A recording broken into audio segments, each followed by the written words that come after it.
정말 좀 후회가 돼요. 그때 좀 투자를 했었어야 되는 건데, 제가 2년 전쯤에, 그러니까 코로나가 한참일 때 알게 된 서비스가 하나 있어요. 이제 당시 코로나 때문에 생선회까지 드라이브 스루로 팔고 뭐 그러던 때였었는데, 기억하실지 모르겠어요. 어쨌든 이 서비스가 뭘 해줬냐 하면 드라이브 스루를 무료로 공사해주는 그런 서비스였어요. 조금 황당하죠. 드라이브 스루를 좀 공사를 해준다고 하니까, 그것도 이제 무료로 해준다고 하니까 더 황당하죠. 그런데 그게 이제 진짜였어요. 그때도 뭐 제가 이제 뭐 이런 게 다 있지라고 이제 생각하면서 좀 신박하게 그렇게 좀 생각을 했었었는데, 그때 투자를 했었더라면 아마 이런 후회는 안 했을 것 같아요. 이 배달이 코로나 때문에 갑작스럽게 호황을 누리다가 지금은 또 잠시 주춤하고 있죠. 실제 배달 관련 업계 관계자들하고 대화를 할 때에도 이제 전체적인 매출이 줄은 걸 알 수 있었는데, 이제 최근에 그 통계청에서 밝힌 자료에 따르면 지난해 11월 달 배달 음식 온라인 거래액은 2조 232억이에요. 전년 동월보다 2.3%가 줄었어요. 이제 지난해 7월부터 5개월 연속이나 감소 추세인 거고요. 중요한 건 이제 그럼에도 불구하고 배달로 아직도 자리를 잘 잡아서 꾸준히 수익을 내고 계시는 분들이 많다라는 건데요. 제 주변에도 아직도 뭐 배달업으로 진짜 승승장구하고 계시는 분들이 많기도 하고요. 이분들의 가장 핵심적인 전략은 무엇일까요, 그러면? 물론 뭐 가장 중요한 맛, 그리고 양, 서비스, 이 세 가지이겠지만, 조금 더 깊게 파고 들어가 보면 배달 시장 초기 진입이 이분들의 가장 큰 노하우였어요. 그러니까 배달 플랫폼에 초기에 조금 더 빠르게 진입해서 고객 팬층을 두텁게 만들어 놓았다라는 거죠. 이제 배달 운영에 관련된 여러 가지 팁들이 많지만, 사실 초기에 진입해서 자리를 잡은 매장들을 따라잡기란 조금 사실상 쉽지 않아요. 이제 찜수가 뭐 한 5,000개, 10,000개 막 이렇게 넘어가는데 어떻게 동네에서 그 매장을 따라잡을 수 있겠어요? 수익에서 많게는 뭐 10% 이상씩도 이제 광고에 투자를 하기도 하고요. 그분들은 매출이 많이 나오니까 이제 가능한 부분이죠. 일전에도 제가 여러 번 이야기를 한 바 있지만, 이제 한 배달 관련 데이터 조사기관 연구 결과에 따르면 한 번 배달을 한 매장에서 2번 배달을 시킬 확률은 무려 35%가 넘어가요. 즉 한 번도 배달을 하지 않은 매장과 비교를 하면 수치에서 어마어마한 차이를 보이는 거죠. 그만큼 우리 매장을 한 번이라도 경험을 시켰던 초기 진입자들은 아직까지도 이 플랫폼을 장악하고 동네를 이제 장악하고 돈을 아주 잘 벌고 있어요. 제가 드라이브 스루 무료 공사 이야기를 하다가 왜 배달 플랫폼 이야기를 꺼냈냐 하면, 지금 다시 이런 기회가 오고 있기 때문이에요. 초반에 제가 말씀드렸던 2년 전에 투자를 했어야 했다는 회사는 다름 아닌 바로 인비저블 아이디어라는 곳이에요. 이 회사가 이제 어떤 곳인가 하면, 이제 여기에서 드라이브 스루를 무료로 공사를 해주고 있는데, 아마 이미 남들보다 빠르게 진입해서 이미 우리 매장 드라이브 스루 팬들을 차곡차곡 쌓고 계시는 대표님들이 아마 있을 것 같아요. 분명히 스루라는 서비스를 이용하면 지금 바로 이제 드라이브 스루로 손님들한테 모든 걸 팔 수 있거든요. 지금 보시는 화면이 이제 제가 2년 전에 소개를 해드린 그 영상인데요. 그때부터 지금까지 스루는 조금 획기적인 어떤 발전을 했어요. 다만 이제 아직도 그 기회가 있는 건 확실한데, 이제 스루를 설치해서 우리 동네를 한번 검색을 해보면 생각보다 입점 업체 수가 그리 많지 않아요. 아직까지도 우리 동네에서 스루 팬을 선점할 수 있는 타이밍이 아직까지 남아 있는 거죠. 참고로 제가 영상 마지막에 제 구독자분들 위한 혜택도 이제 어마어마한 게 준비를 해놨거든요. 그걸 이제 말씀드릴 테니까 끝까지 보셨으면 하고요. 이 영상을, 방금 말씀드린 이 혜택은 일반 분들은 받지 못하는 거니까 조금 더 희소한 가치가 있다라고 생각을 하시고 아셨으면 좋겠어요.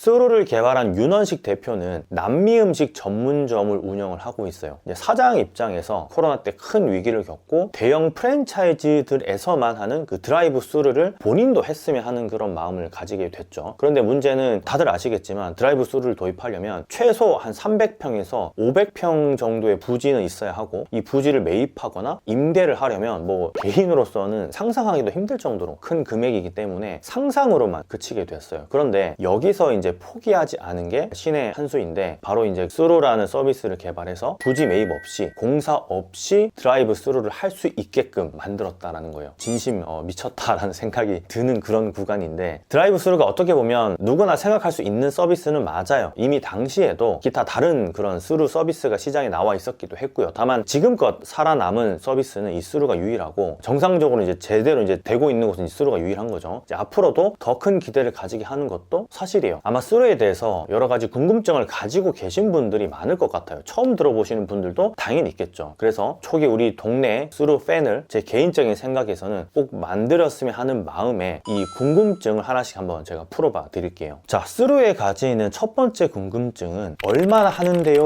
입니다. 당연히 이제 뭐 설치비나 수수료, 뭐 이용료, 사용료가 들어간다고 생각을 할 수 있는데요. 스루는 무료예요. 아니 뭐 좀 더 정확히 이야기해서 스루를 이용한 매출 금액이 30만 원 미만일 경우, 매출 또 건수가 30건 미만일 경우는 무료로 다 서비스를 해줘요. 설치비 역시 없고요. 30만 원 이상일 때, 그리고 30건 이상일 때만 지금 보시는 것과 같이 1구간 비용이 발생이 돼요. 이게 뭐 무료나 다름없지 않나요? 이 정도면 복잡하게 뭐 매출 금액의 몇 퍼센트로 얼마이고가 아니라 1구간, 2구간으로 아주 심플해요. 1구간은 제가 아까 말씀드렸던 14,800원이고 2구간은 매출이 100만 원 이상일 때 29,800원이에요. 스루 서비스를 이용해서 그 스루에서 발생된 매출 기준인 거예요. 이게 제가 이 요금 구간을 보고 느낀 게 믿져야 본전이라는 거였어요. 일단 해보는 거죠. 뭐 그런 서비스가 있네 알았어 하고 그냥 말면 초기 진입을 못하는 거고, 이제 당장에 리스크가 없으니까 한번 해보자 해서 실제로 스루 이용 손님을 만들어 보면 시너지가 나는 거죠. 개인적으로 이제 하루에 한 명만 스루를 이용하게 만든다면 우리 매장을 이용하시는 고정 고객들 중에 대략 고정 매출이 한 30만 원 정도 오르는 거예요. 이제 객단가가 이제 만 원이라고 치면 해볼만 하지 않을까요? 두 번째 스루에 대한 궁금증은 1인 매장이라서 바쁜데 괜찮냐입니다. 이 배달을 도입하지 않는 매장들의 가장 큰 공통점은 바쁜 것과 비례하게 이제 수익이 나지 않는다인데요. 그러니까 이제 홀 손님도 있는데 배달까지 겹치면 사실상 큰 의미가 없잖아요. 피크 때만 손님이 뭐 배달이든 홀이든 몰리니까 정신이 없는 거죠. 이제 스루가 조금 기특한 건 이번에 업그레이드 된 기능이기도 한데, 이제 워크 스루와 드라이브 스루 두 개의 모드로 이제 왔다 갔다 하면서 전환할 수 있다라는 거예요. 그러니까 이제 한가할 때는 드라이브 스루 모드로 해놓고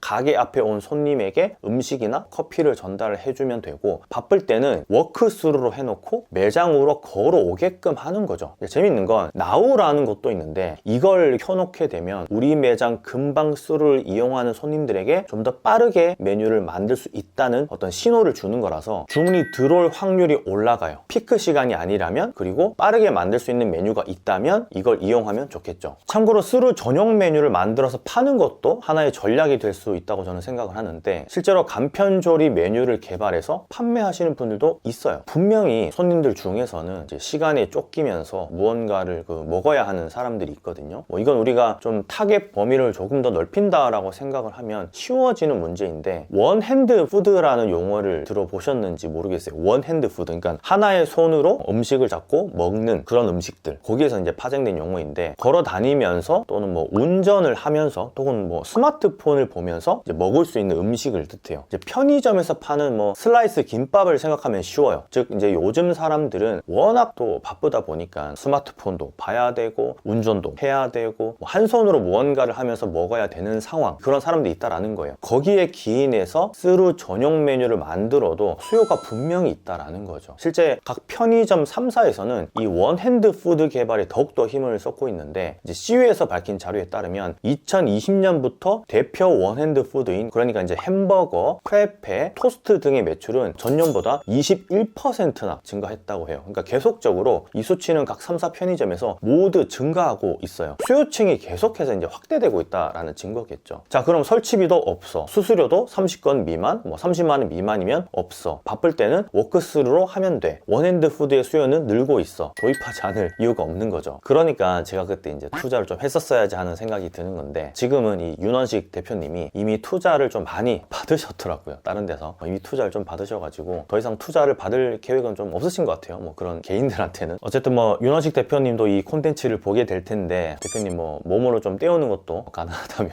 연락을 따로 주시면 좋을 것 같아요. 자, 세 번째 스루에 대한 궁금증은 설치하면 뭐하냐, 손님이 안 쓰는데 입니다. 이게 제가 2년 전에 딱 했던 그런 생각인데 제 궁금증이었기도 하거든요. 가장 이제 걱정이 되는 부분이었죠. 그런데 이미 이건 해결이 됐어요. 아니 아니 오히려 주변에서 많이 사용하고 있지 않을 때 선점 효과를 생각을 한다면 오히려 이게 장점이라는 생각이 들어요. 저는 우리 매장의 단골 고객에게 스루를 알린다면 단골은 아마도 단골이 될 거예요. 분명히 실제 이건 뭐 데이터로도 이제 증명이 된 사실인데 스루를 한 번 이용한 손님과 2번 이상 이용한 손님의 데이터는 아주 극명하게 갈려요. 즉 모르면 몰랐지 딱 한 번만 이용을 하는 사람은 거의 없다라는 얘기예요. 너무 편하거든요. 이게 그냥 주문만 하고 차 타고 가면 커피나 뭐 음식을 주니까 또 걸어갈 수도 있고, 사실 이 부분이 이제 뭐 한 번 이용하고 2번 이용하고 계속 이제 이용하는 이런 것들이 이제 스타트업들이 가장 이제 중요시하게 생각하는 제 이용률에 어떤 높은 점수를 줄 수밖에 없는 데이터예요. 이제 매장을 운영하시는 분들 입장에서도 한 번이라도 우리 매장을 스루로 이용한 손님들은 2번, 3번, 4번 이상씩 이용을 할 수 있는 부분이라는 거죠. 스루를 이용할 수 있게 이제 조금의 도움을 준다면 이제 그게 다 매출로 이어질 수 있다라는 거고요. 참고로 이제 오늘 드릴 혜택도 이거하고 조금 관련이 있으니까 나중에 영상 다 보시고 그 혜택도 좀 받아가시면 좋을 것 같아요. 자, 스루에서는 이제 이런 것 때문에 현재 손님들이 인지할 수 있게끔 매장에 뭐 배너라든지 기타 손님들한테 제공할 수 있는 그런 홍보물들을 무료로 지원을 하고 있어요. 5개 광고 배너라든지 아니면 어플 자체에서 배너 노출 광고를 해주는 거죠. 우리 매장의 배너를 하루에 딱 한 단골 손님만 스루로 주문을 하게끔 한번 유도를 한다면 그 손님은 앞으로 뭐 운전을 할 때 진짜 스타벅스를 가지 않고 우리 매장을 찾을 것 같아요. 드라이브 스루 때문에 스타벅스를 갔었는데 우리 집도 드라이브 스루가 되면 당연히 우리 집으로 오겠죠. 맛이랑 서비스는 우리 집이 더 있으니까, 우리 집이 더 좋으니까. 맞죠? 실제 그렇죠. 사실 이 부분은 스타벅스에 가는 이유 그 설문조사를 통해서 나온 부분이기도 한데, 스타벅스를 가는 이유 중에 무려 33%가 드라이브 스루 때문에 간다고 해요. 드라이브 스루 매출 금액도 어마어마하거든요. 그만큼 드라이브 스루는 매장 선택에 있어서 중요한 부분을 차지하고 있는 건 확실해요. 이미 우리도 많이 알고 있는 부분이고요. 자, 스루는 프랜차이즈 본사에서도 최근에 적극 도입을 하고 있는 시스템이긴 한데, 디림푸드의 연안식당, 원앤원의 원할머니 보쌈, 최근에 이제 MB홀딩스 컨소시엄이 일부 조금 인수를 한 그 놀부 부대찌개 등등, 이미 이제 이런 브랜드들은 이미 도입을 했고 지금 스루와 접촉하고 있는 브랜드도 다수 있는 걸로 알고 있어요. 개인적으로 이제 메가커피나 뭐 컴포즈나 백다방이나 더벤티 이런 데서 이제 도입을 했으면 하는 마음도 있는데 얼마나 이제 편할까요? 그러면 손님들이, 그죠? 각 브랜드 관계자분들은 얼른 스루에 한번 연락을 해서 도입을 한번 검토해 보시면 어떨까 싶어요. 이제 나중에 또 도입을 하려면 돈이 더 들어갈지도 모르니까. 참고로 이미 이제 커피의 바나다는 작년 10월에 업무 협약을 체결했어요. 인비저블 아이디어랑. 퍼스트 커피랩을 운영하고 있는 그 한국 바리스타 검정협회에서도 이미 도입을 했고요. 자, 이제 개인 매장을 운영하시는 분들에게는 이 스루가 단비 같은 소식일 거라는 생각이 들어요. 카페든 음식점이든 오프라인에서 이제 드라이브 스루로 무언가를 팔 수 있는 곳이면 어디든 도입이 가능하기 때문이겠죠. 음료, 음식, 심지어는 뭐 약국에 급한 어떤 비상약 이런 게 될 수도 있지 않을까요? 이게 다 어떤 뭐 추가 매출은 물론 손님들의 어떤 불편함을 해소해 준다는 개념에서 이보다 더 좋은 아이디어가 있을까 싶기도 해요. 2년 전에 윤원식 대표가 저한테 한 말이 떠올라요. 우리 매장에 드라이브 스루를 설치하면 좋다는 건 모든 대표님이 다 알고 있는 사실이다. 하지만 문제는 부지와 돈이다. 더 엄밀히 이야기하자면 부지가 있어도 돈과 허가 문제 때문에 불가능하다. 그걸 해결한 게 바로 스루 서비스다 라고 했거든요. 제가 이 스루 콘텐츠를 만들면서 얼마 전 그 책에서 읽은 구절이 생각이 나왔어요. 어느 한 자기개발서에서 본 내용인데, 그냥 하면 상위 10%다. 안 하니까 문제다. 따지고 자시고 하기보다 손님들의 불편함을 해소해주는 개념에서 한번 도입을 검토해보는 건 어떨까요? 자세한 사항은 제가 고정 댓글에도 한번 남겨놓을게요. 이 콘텐츠가 또다시 2년 후에 성지가 되길 바라면서 혜택도 댓글에 같이 남겨드릴 테니까 한번 들어가셔서 보시고 이번 기회에 도입 검토해보시면 좋을 것 같아요. 그럼 건프레만 들어갈게요. 오늘도 많이 판 하루 되세요. 감사합니다.